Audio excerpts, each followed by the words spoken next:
Hey guys, thank you so much for tuning into my Week 2A presentation for Human Resources. Today we'll be taking a look at the Foreign Service Officer position, as well as different positions in all three levels of government. We'll look into the application process from an applicant's perspective, and we're also going to be reviewing the job postings in contrast to Exhibit 3.3 of our textbooks, Human Resource Management in Public Service. To start, I'd like to give an overview for a Foreign Service Officer. These are U.S. diplomats who represent the nation's interest in their respective embassies in each country. An applicant interested in becoming a Foreign Service Officer must first choose one of 5 specialized tracks to go into. I've listed them here on the screen, but to summarize, consular officers protect U.S. citizens abroad, and they also facilitate legal travel. For example, these are the ones that are in charge of issuing passports. Economic officers strengthen scientific, energy, health, and technological cooperation between countries. Management officers handle logistics, staffing, as well as budget. Political officers analyze current events, and they also advocate for U.S. policies. And public diplomacy officers connect with global communities to build support for U.S. policy. Personally, out of all of these options, I would choose to go into the public diplomacy field. I love working with people in the field. I really don't like being in the office all that much. I have a lot of experience working in journalism media, and also my coworkers say that I can be both persuasive while maintaining a positive interaction with whoever I am working with, all of which would lead to being successful in this department. So next up, we're going to be looking at the application process. The first step of the application is to take a multiple choice test on general knowledge. This would also include grammar, U.S. history, foreign policy, and reasoning. The second step is to take an oral assessment for general knowledge, analytical, and negotiation skills. Third is obtaining medical and security clearance. And the last phase is a final review panel before you would get the job offer. In order to prepare for applying to become a Foreign Service Officer, I would find practice exams for the Foreign Service Officer test, in addition to finding mock interview questions for the chosen specialized track, so that way I'm more familiar with the process. I would also ensure that I have a development resume, and I want to be able to represent the desired qualities that I found in the job posting for the position, as well as from research that I conducted online. This is one example of this research where on YouTube, the Department of State has an extremely insightful video for the public diplomacy track. I've included the link here on the screen. This is a W in case you couldn't see past the timer bar. So this is extremely insightful because while it offers information on the position, it also encourages applicants that they'll have a great support system and they'll also have access to resources while they're in the position, which could ease some possible tensions that people may have before going into a Foreign Service Officer career. In order to enhance the recruitment process as well as increase diversity, the State Department could use a personal contact recruitment method. For example, officers could find potential candidates on LinkedIn by searching for position-specific keywords.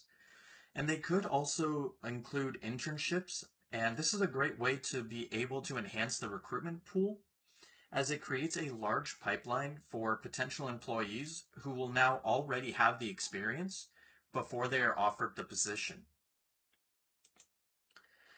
Next up, we're going to be comparing job postings from the state and local levels.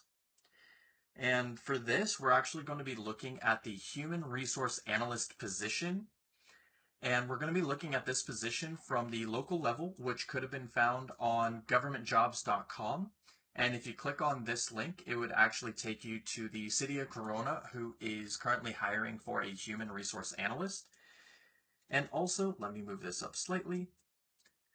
if you click on this link, this will take you to the state webpage where you can also apply to be a human resource analyst for the state of California. And in order to find this information, I just simply searched human resource analyst in their in the search bar. And then I selected the job posting for the desired location, which would be in the local Riverside area. And again, I've included links in case you are interested in a career with human resources, either for the city of Corona or on a state level. We'll be comparing each post to Exhibit 3.3. Specifically, we're going to be looking for these categories, which is about the program, a wide range of experiences, professional development, salary and benefits. Again, about the program. This says eligibility and the application period. I have color-coded each one so that way as we're looking into the slide, we can see where it pops up on the job posting. So the first one that we're going to be looking at is the Human Resource Analyst for the City of Corona. The first thing that we can see is we have a description as well as for the community and the organization in general. They've included the salary as well as benefits, which if you clicked on the benefits link, it would take you to a whole another page, which I just didn't have space for on the slide. But again, you can click on that link from the previous slide and you would be able to see it. In the green, we have the knowledge and education that is going to be required for this position, and this is what you would be able to grow in. Over here in the red, we have the eligibility and requirements that you need in order before you can even apply. And lastly, in purple, it's the application process. It's just a short little passage on basically when you need to apply before. And you can see right here, it would be before. Oh, this is actually already closed. Apologies. And next up, we're going to be looking at the Human Resource Analyst for the California Governor's Office of Emergency Services. I had to divide this up into 2 slides because there was just so much information. Again, we have the salary, we have the job description, minimum requirements, which you can click on the links, and that would take you to the minimum requirements for each class. Here we have the professional development. Once you are secure in your position as an Analyst 1, they would recommend you go to Analyst 2. And this is the About Us section, which they've labeled Department Information. When you scroll further down on the job listing, we have application instructions, their eligibility requirements, as well as their benefits. And a quick little note on these similarities and differences. There were a lot more similarities than differences in each job posting. You can see that at every single level, there are shared common elements that you can find in Exhibit 3.3. However, I did notice that the federal level was the most technical and detailed in its requirements and overall job listing, as it addresses nationwide policies and responsibilities. As the complexity increases in each level, the job posting becomes longer as there's more information that it needs to include. And you could see this as an example when we compared the local information, which was just a 1-page summary. And once we moved into the state level, it had a lot more information. And there was even more information at the federal level. But guys, thank you so much for listening to my presentation.